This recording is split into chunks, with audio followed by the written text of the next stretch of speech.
Guys, what's up?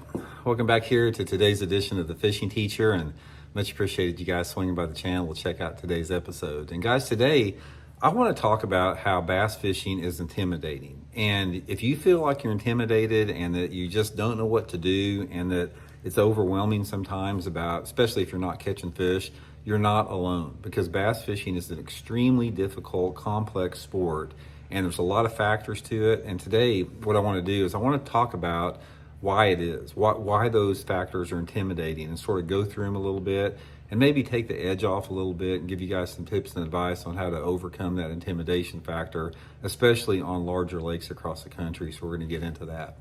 Also, guys, just a quick reminder, I wanted to remind you guys, it's been a while since I've talked about it. I'd like to invite everybody to please swing by a tackle warehouse, check out my Blaukat Throwback jig made by Cumberland Pro Lures, living rubber skirt, hand-tied, finest jig on the market, guys. You'll love them there. And also just a quick preview. We're getting ready to release my Blaukat Finesse jig. It's going to be coming out probably within the next couple weeks at Tackle Warehouse. I'll do a video on that when I get it and let you guys get all ready for that. So I really appreciate that.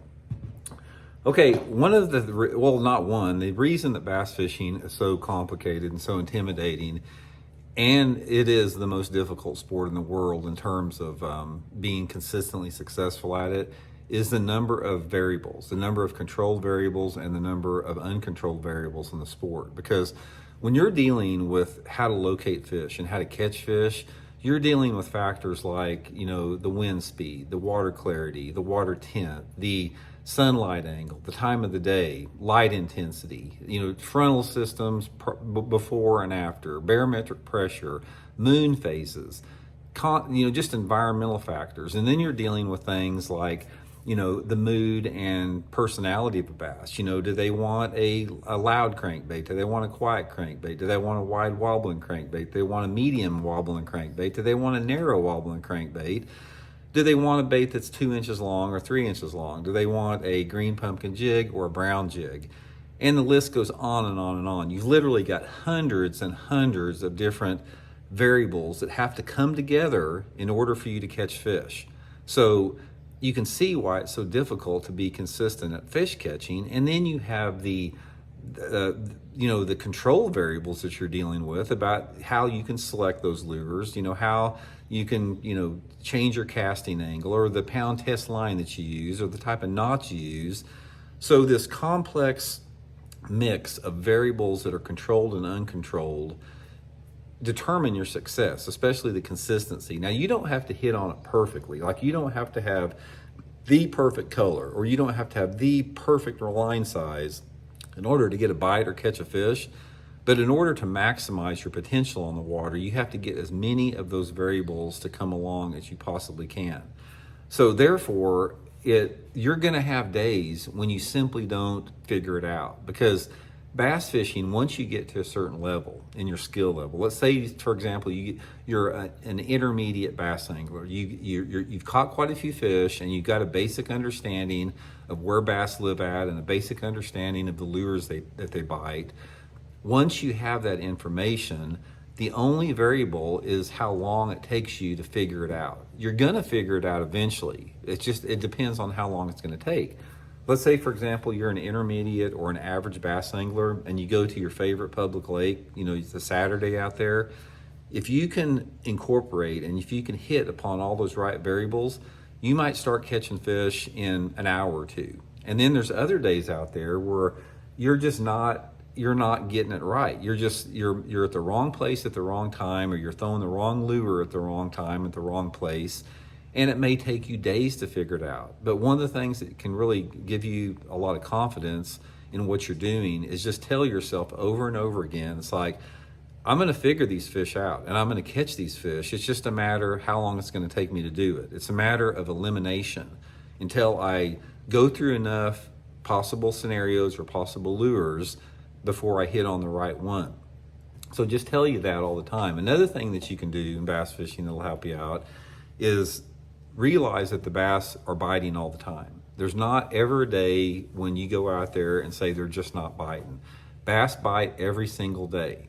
I don't care what the conditions are. Unless you're, like, say, for example, in a creek and the creek floods out and you got this roaring, raging river in this otherwise nice, peaceful creek that had deep pools in it, you're not going to catch nothing in that. So that's an extreme situation. But in most lakes across the country that you fish, unless you have some extreme weather event that completely trashes out an area and turns it to chocolate milk, the fish are going to be biting. You just have to figure out, again, where they're at, the depth that they're at, techniques that's going to be required, and just tell yourself that. Another thing, bass do not have to be feeding actively to catch them. It's like you can capitalize on the things like reaction strike, curiosity, anger, competition.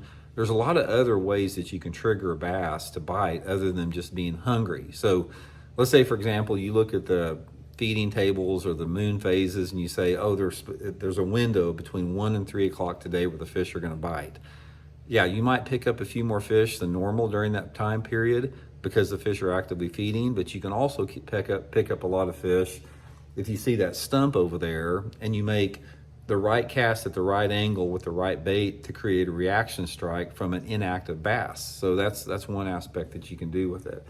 But the main thing that I want to reiterate in this video is that it's okay to feel like you're struggling, and it's okay to feel like you don't have a clue.